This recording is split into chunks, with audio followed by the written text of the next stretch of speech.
compatriotes, depuis quelques semaines, notre pays fait face à la propagation d'un virus, le Covid-19, qui a touché plusieurs milliers de nos compatriotes. J'ai bien entendu ce soir, avant toute chose, une pensée émue et chaleureuse pour les familles et les proches de nos victimes. Cette épidémie, qui affecte tous les continents et frappe tous les pays européens, est la plus grave crise sanitaire qu'ait connue la France depuis un siècle. Dans l'immense majorité des cas, le Covid-19 est sans danger.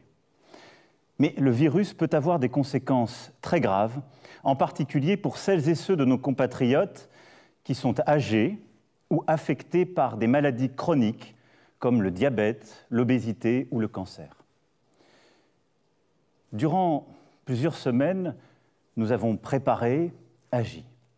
Les personnels des hôpitaux, médecins, infirmiers, ambulanciers, les agents des SAMU de nos hôpitaux, les médecins de ville, l'ensemble des personnels du service public de la santé en France sont engagés avec dévouement et efficacité. Si nous avons pu retarder la propagation du virus et limiter les cas sévères, c'est grâce à eux. Parce que tous ont répondu présent, tous ont accepté de prendre du temps sur leur vie personnelle, familiale, pour notre santé. C'est pourquoi, en votre nom, je tiens avant toute chose à exprimer ce soir la reconnaissance de la nation à ces héros en blouse blanche, ces milliers de femmes et d'hommes admirables qui n'ont d'autre boussole que le soin, d'autres préoccupations que l'humain, notre bien-être, notre vie tout simplement. Je veux aussi ce soir saluer le sang-froid dont vous avez fait preuve. Face à la propagation du virus, vous avez pu ressentir pour vous-même, pour vos proches, de l'inquiétude, voire de l'angoisse, et c'est bien légitime.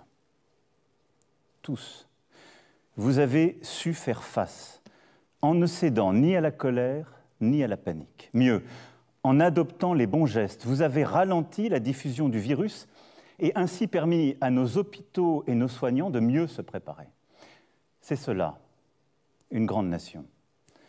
Des femmes et des hommes capables de placer l'intérêt collectif au-dessus de tout, une communauté humaine qui tient par des valeurs, la solidarité, la fraternité. Cependant, mes chers compatriotes, je veux vous le dire ce soir avec beaucoup de gravité, de lucidité, mais aussi la volonté collective que nous adoptions la bonne organisation. Nous ne sommes qu'au début de cette épidémie. Et partout en Europe, elle s'accélère, elle s'intensifie. Face à cela, la priorité absolue pour notre nation sera notre santé. Je ne transigerai sur rien. Et un principe nous guide pour définir nos actions. Il nous guide depuis le début pour anticiper cette crise, puis pour la gérer depuis plusieurs semaines. Et il doit continuer de le faire. C'est la confiance dans la science. C'est d'écouter celles et ceux qui savent. Les plus grands spécialistes européens se sont exprimés ce matin dans une publication importante. J'ai réuni aujourd'hui, avec le Premier ministre, le ministre de la Santé, notre comité scientifique de suivi. Nous avons en France les meilleurs virologues, les meilleurs épidémiologistes, des spécialistes de grand renom, des cliniciens aussi, des gens qui sont sur le terrain et que nous avons écoutés comme nous faisons depuis le premier jour. Tous nous ont dit que malgré nos efforts pour le freiner, le virus continue de se propager et est en train de s'accélérer. Nous le savions, nous le redoutions. Ce qui risque de se passer, c'est que la maladie touchera d'abord les personnes les plus vulnérables. Beaucoup d'entre eux auront besoin de soins adaptés à l'hôpital, souvent d'assistance respiratoire. C'est pourquoi, et j'y reviendrai dans un instant, nous prenons des mesures très fortes pour augmenter massivement nos capacités d'accueil à l'hôpital. Car l'enjeu est de continuer à aussi soigner les autres maladies. C'est aussi de se préparer à une possible deuxième vague qui touchera un peu plus tard, en nombre beaucoup plus réduit, des personnes plus jeunes, a priori moins exposées à la maladie, mais qu'il faudra soigner également. Dans ce contexte, l'urgence est de protéger nos compatriotes les plus vulnérables. Et l'urgence est de freiner l'épidémie afin de protéger nos hôpitaux, nos services d'urgence et de réanimation, nos soignants qui vont avoir à traiter, comme je viens de vous l'expliquer, de plus en plus de patients atteints. Ce sont là nos priorités. C'est pour cela qu'il nous faut continuer de gagner du temps et suivre celles et ceux qui sont les plus fragiles. Protéger les plus vulnérables d'abord. C'est la priorité absolue. C'est pourquoi je demande ce soir à toutes les personnes âgées de plus de 70 ans, à celles et ceux qui souffrent de maladies chroniques ou de troubles respiratoires, aux personnes en situation de handicap, de rester autant que possible à leur domicile. Elles pourront bien sûr sortir de chez elles pour faire leurs courses, pour s'aérer, mais elles doivent limiter leur contact au maximum. Dans ce contexte, j'ai interrogé les scientifiques sur nos élections municipales, dont le premier tour se tiendra dans quelques jours. Ils considèrent que rien ne s'oppose à ce que les Français, même les plus vulnérables, se rendent aux urnes. J'ai aussi demandé au Premier ministre, il l'a fait encore ce matin, de consulter largement toutes les familles politiques. Et elles ont exprimé la même volonté. Mais il conviendra de veiller au respect strict des gestes barrières contre le virus et des recommandations sanitaires. Je fais confiance aux maires et au civisme de chacun d'entre vous. Je sais aussi que les mairies et les services de l'État ont bien organisé les choses. Des consignes renforcées seront données dès demain afin que nos aînés n'attendent pas longtemps, que des files ne se constituent pas, que les distances soient aussi tenues et que ces fameuses mesures barrières soient bien respectées. Mais il est important, dans ce moment, en suivant l'avis des scientifiques comme nous venons de le faire, d'assurer la continuité de notre vie démocratique et de nos institutions. Voilà, la priorité des priorités aujourd'hui est donc de protéger les plus faibles, celles et ceux que cette épidémie touche d'abord. La deuxième, c'est de freiner l'épidémie. Pourquoi ? Le ministre de la Santé, le directeur général de la Santé vous l'ont expliqué à plusieurs reprises, pour éviter l'accumulation de patients qui seront en détresse respiratoire dans nos services d'urgence et de réanimation. Il faut continuer de gagner du temps, et pour cela, je vais vous demander de continuer à faire des sacrifices et plutôt d'en faire davantage, mais pour notre intérêt collectif. Dès lundi et jusqu'à nouvel ordre, les crèches, les écoles, les collèges, les lycées et les universités seront fermés.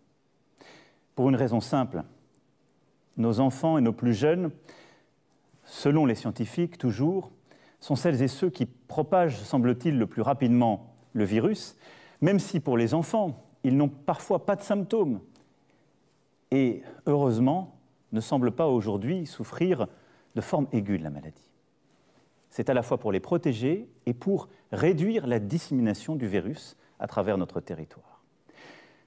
Un service de garde sera mis en place, région par région, nous trouverons les bonnes organisations pour que, en effet, les personnels qui sont indispensables à la gestion de la crise sanitaire puissent faire garder leurs enfants et continuer d'aller au travail pour vous protéger et vous soigner. Et donc, cette organisation sera travaillée par le gouvernement dans les prochains jours avec l'ensemble des élus et tous les responsables sur nos territoires. Quand cela est possible, je demande aux entreprises de permettre à leurs employés de travailler à distance. Les ministres l'ont déjà annoncé, nous avons beaucoup développé le télétravail, il faut continuer cela, l'intensifier au maximum. Les transports publics seront maintenus, car les arrêtés, ce serait tout bloqué, y compris la possibilité de soigner. Mais là aussi, c'est à votre responsabilité que j'en appelle. Et j'invite tous les Français à limiter leurs déplacements au strict nécessaire. Le gouvernement annoncera par ailleurs des mesures pour limiter au maximum les rassemblements. Dans le même temps, notre système de santé notamment dans les services de réanimation, doit se préparer à accueillir de plus en plus de cas graves de Covid-19 et continuer à soigner les autres malades. Des places doivent se libérer dans les hôpitaux. Pour cela, toutes les capacités hospitalières nationales, ainsi que le maximum de médecins et de soignants seront mobilisés. Nous allons aussi mobiliser les étudiants, les jeunes retraités. Des mesures exceptionnelles seront prises en ce sens. Beaucoup d'ailleurs ont commencé, je veux les en remercier. J'ai vu il y a quelques jours au SAMU de Paris une mobilisation magnifique, émouvante, exemplaire, où des étudiants, à quelques mois de leur concours, étaient là pour répondre aux appels, aider, et où des médecins à peine retraités étaient revenus pour prêter main forte. C'est cela que nous allons collectivement généraliser en prenant les bonnes mesures. En parallèle, les soins non essentiels à l'hôpital seront reportés, c'est-à-dire les opérations qui ne sont pas urgentes, tout ce qui peut nous aider à gagner du temps. La santé n'a pas de prix.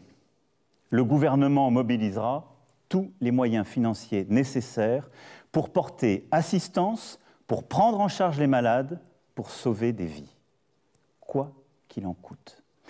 Et beaucoup des décisions que nous sommes en train de prendre, beaucoup des changements auxquels nous sommes en train de procéder, nous les garderons, parce que nous apprenons aussi de cette crise.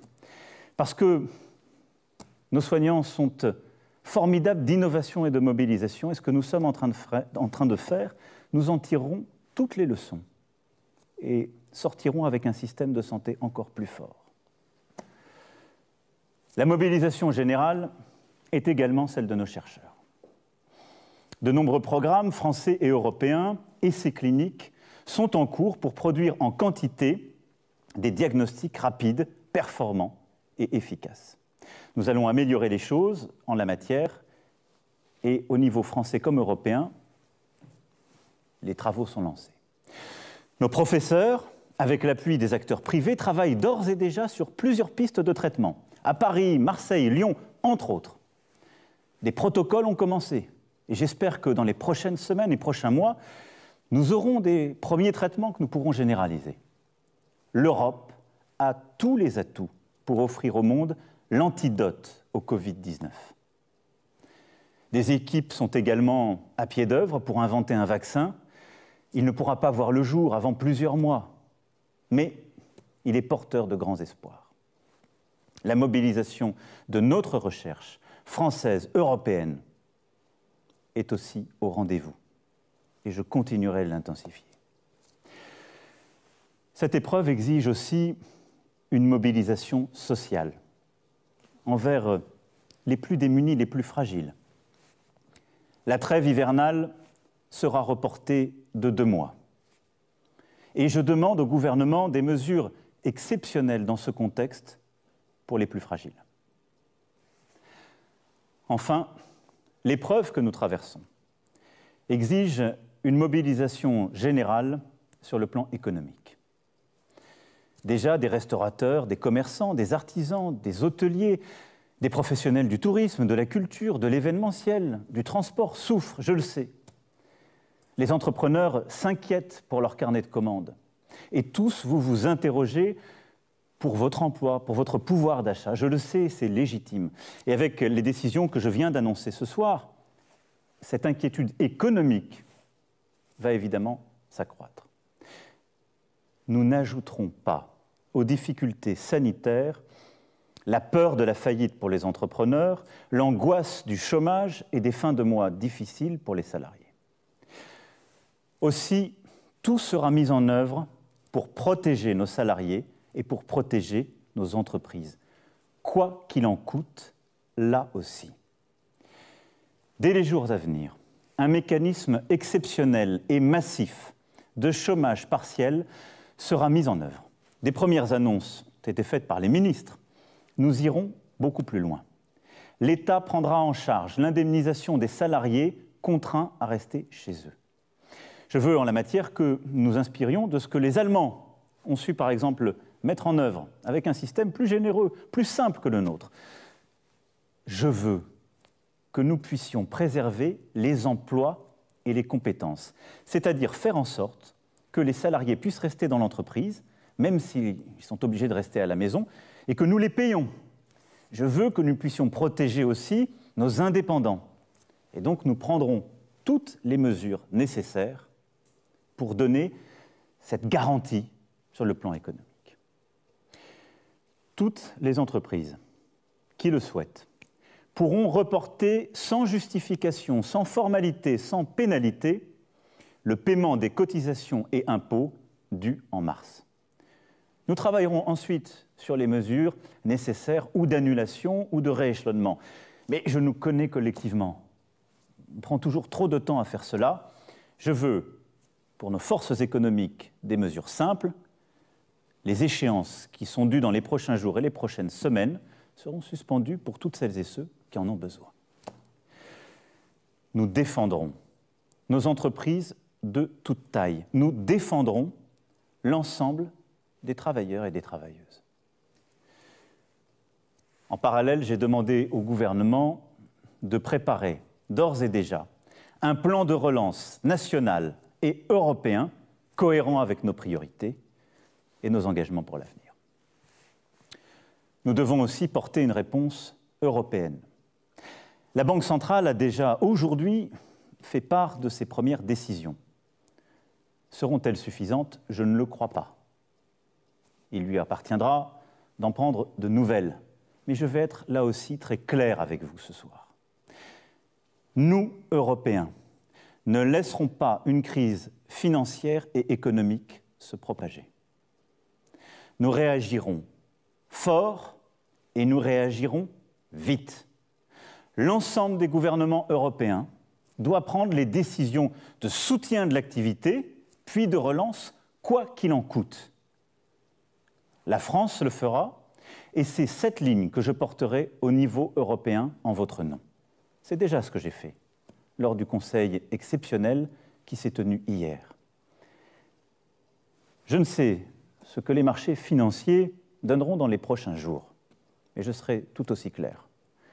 L'Europe réagira de manière organisée, massive, pour protéger son économie. Je souhaite aussi que nous puissions nous organiser sur le plan international, et j'en appelle à la responsabilité des puissances du G7 et du G20. Dès demain, j'échangerai avec le président Trump pour lui proposer une initiative exceptionnelle entre les membres du G7, puisque c'est lui qui a la présidence. Ça n'est pas la division qui permettra de répondre à ce qui est aujourd'hui une crise mondiale, mais bien notre capacité à voir juste et tôt, ensemble, et à agir ensemble. Mes chers compatriotes, toutes ces mesures sont nécessaires pour notre sécurité à tous.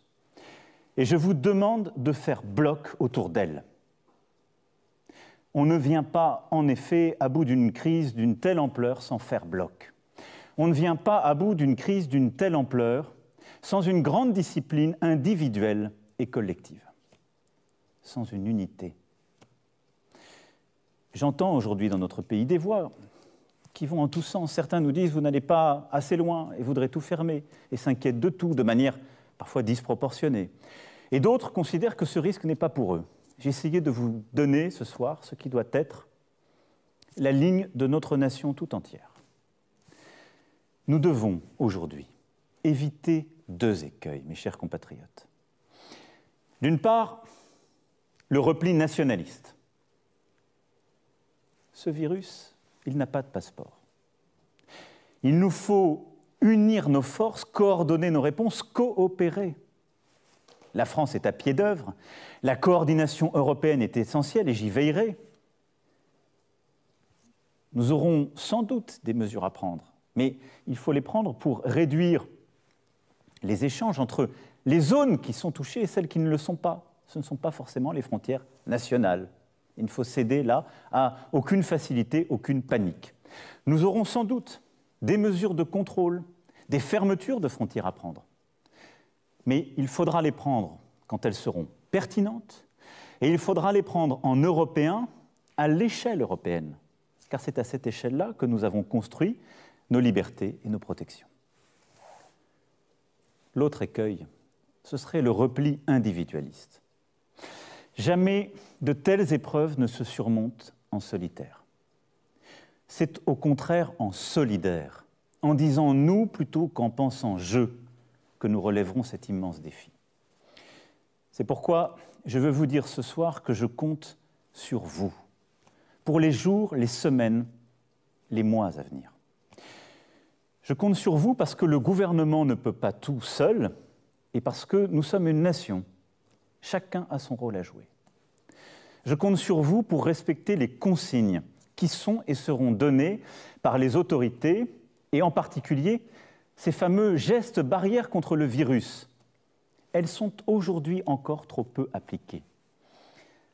Cela veut dire se laver les mains suffisamment longtemps avec du savon ou avec des gels hydroalcooliques. Cela veut dire saluer sans embrasser ou serrer la main pour ne pas se transmettre le virus. Cela veut dire se tenir à distance d'1 mètre. Ces gestes, ils peuvent vous apparaître anodins. Ils sauvent des vies. Des vies. C'est pourquoi, mes chers compatriotes, je vous appelle solennellement à les adopter. Chacun d'entre nous détient une part de la protection des autres, à commencer par ses proches.